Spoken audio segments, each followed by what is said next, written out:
Welcome to Mrs. V's Reading Corner, where you can enjoy books for educational, fun, or even bedtime stories. Please take the time to like this video, comment below with how you enjoyed it, book suggestions, and more. And don't forget to subscribe to my channel to get all the new books that I post first. Encantado, Pink Dolphin of the Amazon by Montgomery. Encounters with Encantados. You're traveling to a world that is full of water. In the Amazon, the wet season lasts half the year. During the rainiest part of the wet season, from March through May, it rains every day. Not all day, but every day. Sometimes the rain lasts less than an hour, and then the bright, hot sun comes out to burn your skin. But every day there is some kind of downpour. The wet season is the best time of the year to explore the Amazon. You'll see why, so bring a poncho. On your expedition, you will watch the rain remake this jungle world. Swollen with rainwater, the Amazon River and its many branches, smaller rivers called tributaries, overflow their dry season banks. The river floods people's gardens, water covers the village soccer fields, the school playgrounds are underwater. Instead of taking a school bus to class, the kids take a canoe. The village school is like a treehouse, perched high on stilts. Many of the village houses are built on stilts too. Others float on the river, like rafts. People have to tie their floating houses to big trees so they don't drift away. On your expedition, you'll sleep in a jungle lodge on stilts. You'll visit Amazon villages where the little girls play with real baby caimans, a kind of crocodile, the way girls at home play with dolls, and where the people will tell you stories about amazing creatures they call encantados. Encantado means the same thing in Portuguese, the language most people speak in Brazil, and in Spanish, which people speak in Peru and many other South American countries. It means enchanted. And once you meet an encantado on the river, you'll know why. Whales of the Amazon. Everything about them sounds impossible. Pink dolphins? Dolphins who live in rivers, not in the ocean? And not just any rivers. These are rainforest dolphins who swim in a submerged jungle. And look how they do it. Unlike the athletic dolphins who jump through hoops for aquarium shows, pink dolphins don't leap out of the water. Watch. They swim slowly, low in the water. They don't look like regular dolphins either. Unlike the ones who swim in the sea, the pink dolphin doesn't have a tail. Pointed fin on the back, sticking out of the water like a shark's. Pink dolphins just have a low ridge, which makes them difficult to spot. Besides making sounds from their mouths, dolphins, as well as many whales, can also send out pulses of sound, like an invisible beam of light from inside their foreheads. The sound beams are too high-pitched for our ears. Listening with the help of special underwater microphones and recording devices, scientists have learned that these sounds are a series of pulse clicks. The clicks travel through the water. When they hit an object, a tree branch, a tasty fish, or even a swimming person, the sound comes bouncing back to the dolphin. That's right, it's an echo. Dolphins can locate objects by their echoes. That's why this sense is called echolocation. It's also sometimes called sonar. which ships and submarines use to probe the water too. In fact, the echo formed a three-dimensional image in the dolphin's brain, allowing the animal to see not only the object's shape and size, but also its insides. In addition to this super sonar, pink dolphins have another special talent. Ocean dolphins' bodies don't bend very well. They'd never be able to get around all the branches in the Amazon.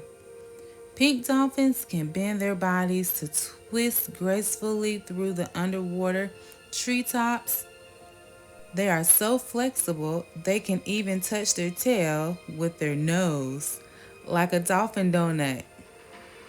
Because of their unique flexibility, pink dolphins can also swim in shallow waters that ocean dolphins can't manage. Sometimes they get stuck, but not for long. You probably have already noticed that pink dolphins have really big front flippers, almost like wings. At moments like these, those flippers come in handy. Pink dolphins can use their front flippers not just to swim, but also to crawl, both out of and back into the water. Sometimes pink dolphins' behavior seems downright weird. Here's another example. Sometimes they sleep upside down. Imagine finding a 300-pound dolphin floating upside down like a dead goldfish. Why do they do this? Why don't other dolphins? No one knows. And that's just one of the mysteries about them. Nightmare Dream World. Canoeing through the flooded forest feels like a dream. Strange things cling to every tree. Fist-sized, hairy, megalomorph spiders who look like tarantulas hunt for bugs in tree holes. The purse-like nests of little birds called ornithopterus hang from the tips of branches. Centipedes curl in the cracks of bark. Snails clung to the underside of leaves. Duck! Moses Chavez, your Peruvian guide, calls out from the front of the boat. A duck? Where? But no, he motions you to get your head down fast. You don't want to smack your head on a low branch as the canoe guides beneath it. Particularly this branch because hanging down from it is a wasp nest the size of a pumpkin. Fortunately, Moses knows these waterways well. He can warn you of the dangers. He grew up in the Amazon rainforest. His father was a teacher working in an Amazonian Indian village. His father was a teacher working in Amazonian Indian villages. Moses speaks some of the Indian languages as well as Spanish and English. He has learned many of the jungle's secrets, including where to find the pink dolphins. Today, he's taking you to his favorite lake where he knows you'll see pink dolphins. But to get there, you have to thread through twisting underwaters, the heart of the Amazon rainforest. Trees poke out of the water. Trees poke out of the water on all sides. Moses explains that it's important to keep your hands away from the sides of the boat. It's easy to see why. Some of the trees have spines growing out of their trunks. They're sharp as needles. He says, "Don't touch the trees. See this, guys?" He points to the tree with a smooth bark. "This guy has sap that can burn your skin. And this guy," he says, pointing to a short tree with yellow flowers, "from its leaves you can make a tea to cure yellow fever. And this guy," bang! Your canoe has come to an abrupt halt. The bottom is hung up on an underwater tree limb. Your canoe is stuck in the treetops. But Moses quickly gets the situation under control by pushing against a tree to free the canoe. You're over the log, but you're not out of trouble. Watch out, calls Moses. Tangarana tree. Moses recognizes the tree's long oval leaves right away. And he also knows that its hollow stem teemed with thousands of stinging black tangerana ants. Each ant is more than an inch long. When something bumps against the tree, the ants think it's an attack on their home. Bravely, they'll rush to defend it. They'll even jump off branches into your canoe to sting you if they think their tree is threatened. At the last minute, with some skilled paddling, Moses veers the canoe away from the dangerous path. You miss the ant tree by inches. And then, pushing aside some branches like a curtain on a stage, Moses reveals your destination, the Dolphin Lake. You've made it. During the dry season, the lake is little more than a puddle, but now, full of rainwater, it covers an area larger than 1,000 football fields. It's shaped like a figure eight with the crown of a mimosa tree poking up the middle. Across the lake, you can hear a dolphin blowing. Reflections on the water. You're surrounded.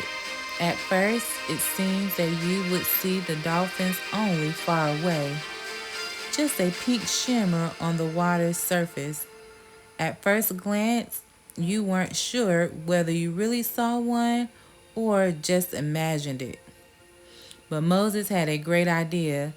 Let's call them, he suggested.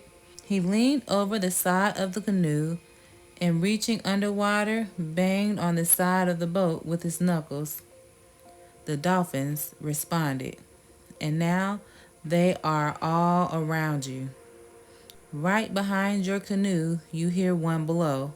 You twirl around, but all you see is the dolphin's wake. The wave it made when it dived just a split second ago. Then, shh! A dolphin surfaced in front. Look, cries Moses, but you see only a trail of bubbles.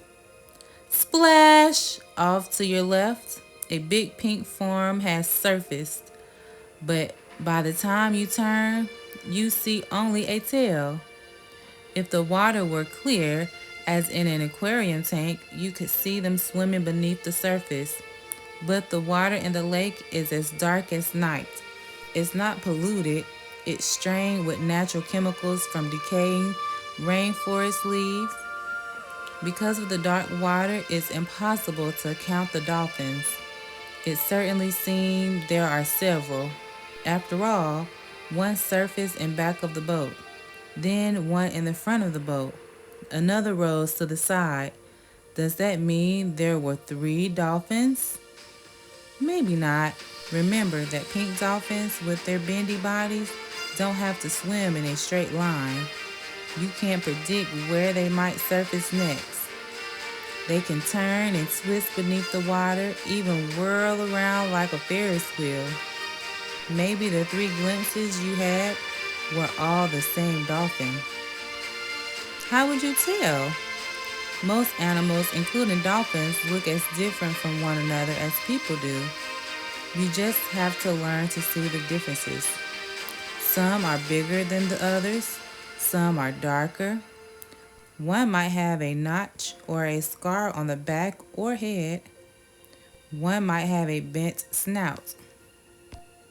But here's the problem. Because pink dolphins don't leap out of the water, and because the lake water is so dark, you never see much of any individual dolphin at one time. You get only little glimpses. The glistening pink top of a head here, a tail there, a quick look at the low fin on the back here, and you can't identify them by color because these dolphins grow pinker with exercise, just as people. For half an hour, the dolphins, whether one or several, continue to visit near your canoe. Could they be as curious about you as you are about them?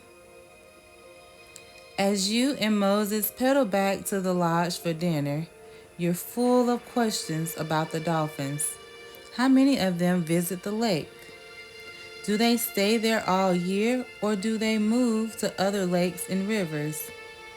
Are there mothers with babies among them? What kinds of fish do they like to eat?